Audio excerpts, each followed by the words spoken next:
now. The Atlanta Hawks come into this season in an awkward situation.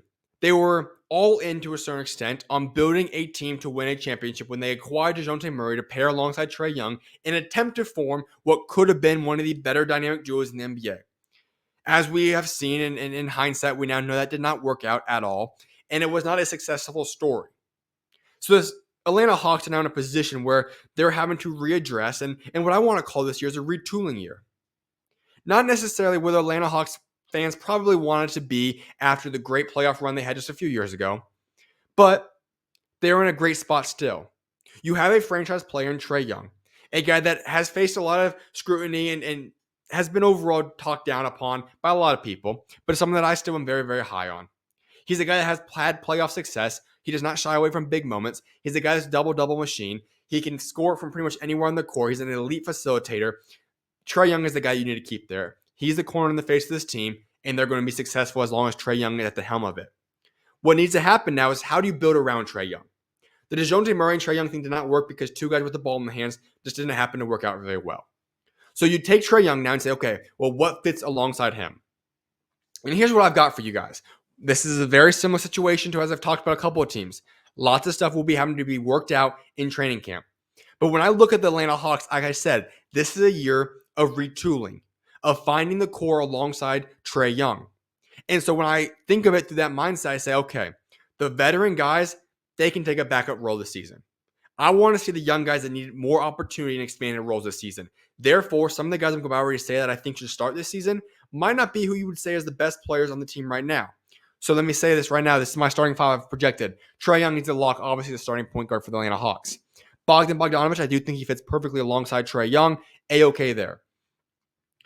Then I got a battle at small forward. DeAndre Hunter is the starting small forward for me at this point in time. They drafted a guy number 1 overall in Josh Richey.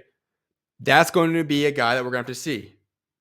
Because Josh Richey is going to be an interesting prospect right there. I'm not the biggest fan of him overall. I don't, in terms of thinking he's going to be able to be a star player right now. I think we're going to look at him more as a guy we're going to have to be a little bit of a project and see how he develops over the next couple of seasons. This was not a draft that I looked at and said this was loaded top to bottom. The Summer League was not very optimistic looking as well for any of the rookies specifically. But for Richey, he's a guy that has a future, has potential, but for now, I don't think he needs to go and be a starter right out the gate. So I do have DeAndre Hunter starting for now, but by all means, this could easily be a battle that Zachary's going to win over and take over the spot. DeAndre Hunter is either traded or moved to the bench then. I'm okay with that. That's the battle to look forward to.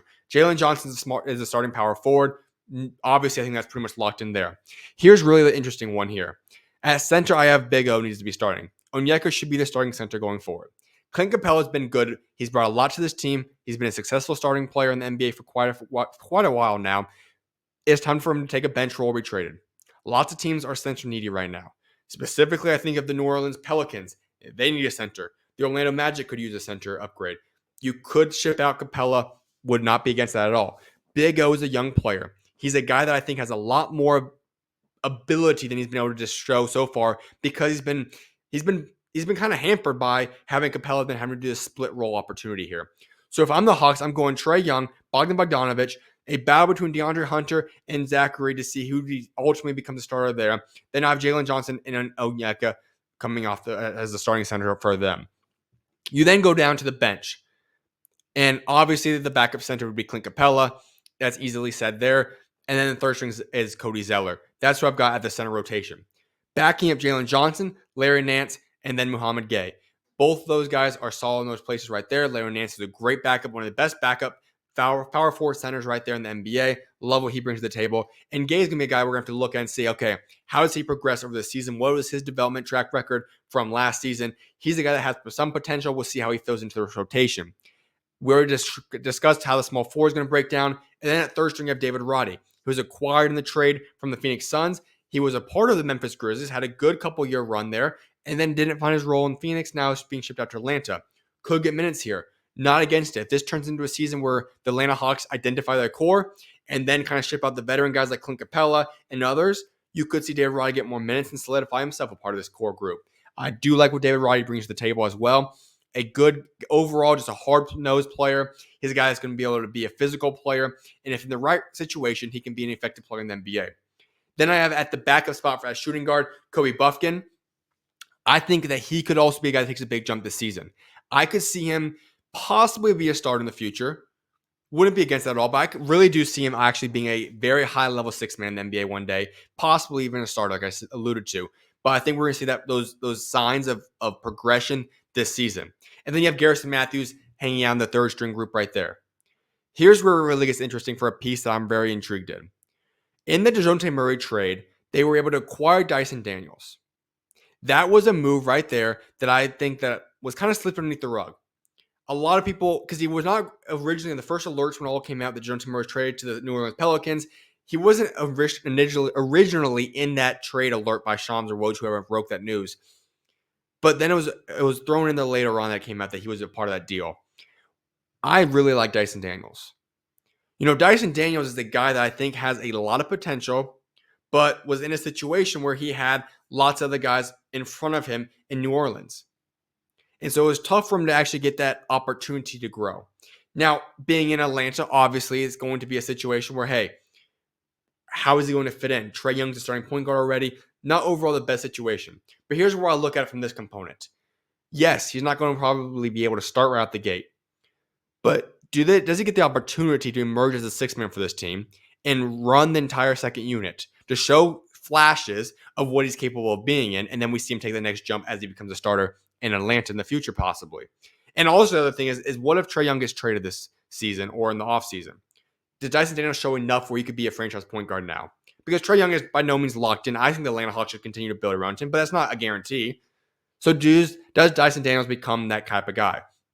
A lot of questions there, but I do love that pickup. Very underrated acquisition on the trade deadline. And I think that Atlanta, in hindsight, in 4 or 5 years, you could look at this and say, hey, they maybe even won that trade by being able to acquire Dyson Daniels. And then you have he's also going to be filling out that team. Could be a rotational guy. As of now, I got him slotted in the third string group for the Atlanta Hawks. Your two-way spots, I like them a lot. Seth Lundy, he's returning for a second year. You brought in Dominic Barlow. Really liked him. He was able to be a guy that elevated himself, became a standard contract player on the San Antonio Spurs. Then obviously they decided to let go of him. He decides to take a two-way spot in Atlanta. Could be a guy that you promote to a standard contract by the end of the season as well. I like what he brings to the table. Likewise with Seth Lundy. Then you bring in Keaton Wallace. He's currently fulfilling that third spot for the two-way positions. Now, here's where it gets a little bit interesting as well. One of those guys could possibly be gone because they just signed Daquan Plowden, who was on a two-way deal with the Golden State Warriors just a few weeks ago before they replaced him with Quentin Post. He's a solid player. Could see him in the G League, but also do not mind him possibly making a two-way spot if he can outplay Keaton Wallace in the preseason.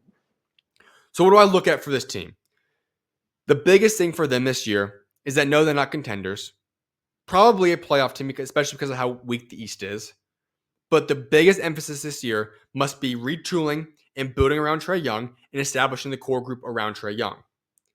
If this is done, the Atlanta Hawks could be back in a contending or very, very competitive state in just about a year from now. You already have an all-star. You could have multiple all-stars. If Jalen Johnson takes the jump, I think that he's very capable of doing. If Zachary Richauche takes the jump this season and becomes a guy we say, hey, that actually is the number one pick. He looks legit. You could have him. Kobe Buffkin take that big jump. DeAndre Hunter could be huge this year. Big O could be huge this year. Lots of different guys are evolving pieces here that I think the Atlanta Hawks, they have many options. Who emerges as the guy that's going to be able to build around Trae Young and form a truly competitive roster again that looks like a contending roster. That's the biggest thing you need to look at for the Atlanta Hawks, and I think they're in a great position to do so. So, no, they're not a contending team. Sure, they could be in the playoffs. Identify the young core, and they could be set for a lot of success this year and in the future.